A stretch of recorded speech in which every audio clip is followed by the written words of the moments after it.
if we're going to have a bonanza, and that's what this looks like to me, $8.5 billion surplus expected at the end of the first quarter of this year.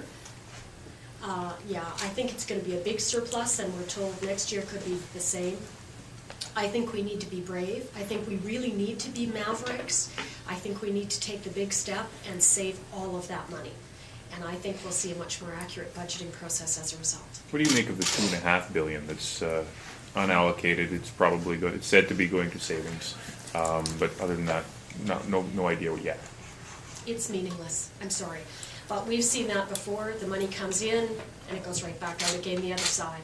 There's so many loopholes in the legislation that the government has given itself now that really that sort of talk is completely meaningless.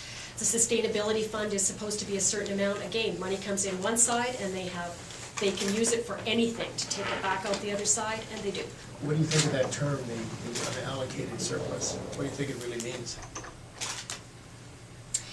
Well, I think what that really means is that it's an enormous slush fund that the government can draw on when they need to quench a political fire, and they can just throw that surplus money on that political fire, help put it out for them.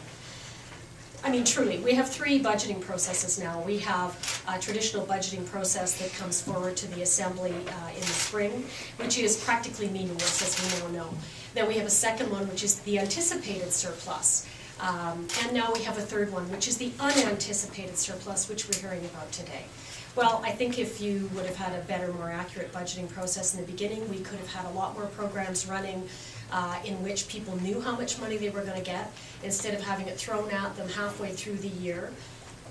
You know, how do you plan a project when that's the way your funding comes? How do you entice people to come and work on your great project or your program delivery when you say to them, well, we don't know if we're going to get the money, we'll have to wait until partway through the year and see if we get some of the windfall that gushes out of the ground partway through the year. It's not a good way to plan